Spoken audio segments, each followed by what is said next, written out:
Hi Jake, here is some feedback on the mock exam that you completed recently just before Christmas. So looking at question 1, you've got all 4 marks right there, so that's a good start with 4 marks in the bag. So if we move on to question 2, where you're asked to write a summary of the differences between Eddie and Henry, you've made a good start. You've said that Henry is a character who appears to exaggerate to get his own way, and he makes bold claims, and you've given us examples of that. You've also gone on to suggest that his dad doubts that what he's saying is true, that he's just making up because he just wants to come home. So he's saying he's not an honest character. You then move on to look at Eddie, and he states he appears to be educated and quick-witted, and given the quote when he confronts his dad, that he seems to get on with his work without any complaining. And then we return again to Henry, whose main aim is just to get home. And again, you've brought in the fact that George is a great favourite. And then you've mentioned another example where you think that William's not fond of his son Henry when he's talking about the punctuation, this incorrect spellings in the letter. So whilst you've made some good points, some of it does veer off and isn't really comparing Henry and Eddie. You could have talked about the fact that Eddie is at home with his family, his own room, he's got everything that he needs, loving relationship with his dad because he feels able to make fun of him, whereas Henry, he's at boarding school away from his family, he's not seen his dad for 2 years, he thinks the conditions he's living in are not very good. Whether that's right or wrong, we don't know, but that's what he feels. And that the relationship between him and his dad seems to be quite cold and distant, although you could think that he's missing him because he keeps repeating "my dear father" throughout. I think as well the way that they speak to the parents tells us a lot. Eddie's quite cheeky, informal to his dad because of the loving relationship that they have, whereas Henry, the language that he uses is quite formal, possibly respectful, or could indicate that he's a bit scared of his dad. So there's different interpretations that you can make.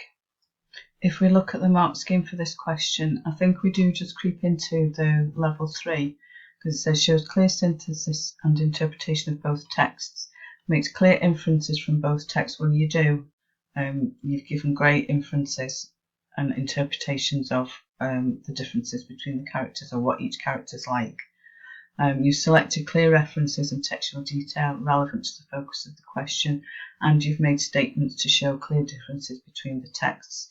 So I think we're coming in with a 5 out of the 8 here, which is a good mark considering this is the first time we've looked at this mock paper. And I've already given you examples of how you could increase that to the higher level 3 or even band 4. So well done there. Moving on to question 3, where you're asked to analyse the language used by Henry to try to influence his father. You've started off well again, saying that he's insinuating that the headmaster has delayed the mail, or that his father was not bothered, though Henry is desperate for mail. You need to have included a quote in there to back up your point. And then you've gone on to say that it's been sent in a sly manner. Sly is an adjective, which you would need to include in there. Again, you've continued with the implication that letters must be written and sent in secrecy. You've given a quote, but again, you need to mention specific words in that quote that tell you or that add to the level of fear and conspiracy. And then here we've got some mention of terminology, short, quick sentence. George is quite well but very unhappy, which adds more fear and conviction and concern for William to be left thinking about. So at the end you said he's trying to convince William to take action, if not for himself then for George. So if we look at the mark scheme at level 2, it says show some understanding of language and attempts to comment on the language, on the effect of the language.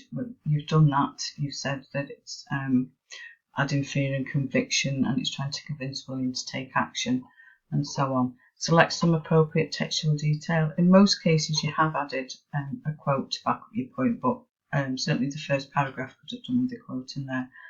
And make some use of subject terminology, mainly appropriately. Now this is the one that is lacking here. The only real subject terminology you've used is when you said a short, quick sentence. So that's where we can get away with it in band 2, as you making some use, as opposed to make simple use. But it's got it, that roots it firmly to the lower end of level 2, because it says at the bottom of the level a student will have level 1 and at least one of the skills descriptors. So we've got that one. Okay, we could probably have that one, so I think we can get away with 5 out of the 12 marks for this one. But you do need to try and include more of the terminology to get higher marks. You could also have mentioned the fact that he uses repetition when he refers to his father as my dear father, which you could say is trying to show his father how dear he holds him, that he's missing him, or that it could have been used purposefully because they've not seen each other for 2 years. So would you consider them to be that caring of each other? And it may just be trying to influence his father. He also uses the simile where he describes them being treated more like bears than Christians. So again, it's another easy piece of terminology you could use. Here you said sly, which is an adjective. Then here you needed to drill down a little bit and say which bit of it. So you could say his good friend, or you need to pick out the words there and analyse what they are.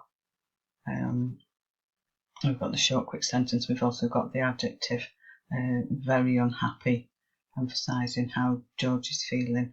And overall, the purpose of the letter is to persuade the dad to let them come home because Henry thinks that conditions are so bad in the school. So overall, you've scored 14 out of 24 for the 3 questions that you've attempted, which, considering this is the first time we've done a mock of this paper, is a really good score. So just need to keep on as you're doing. You need to make sure you're attending lessons regularly. If you can't attend for any reason, you need to try and catch up on the work that you've missed before the next lesson, because quite often the lessons build on each other, and you must make sure that you're completing all your homeworks as well and handing them in for marking, because that tells me how you're getting on, but also gives you an idea of the areas that you need to work on. But you're doing well so far, Jake. Keep up the good work and well done.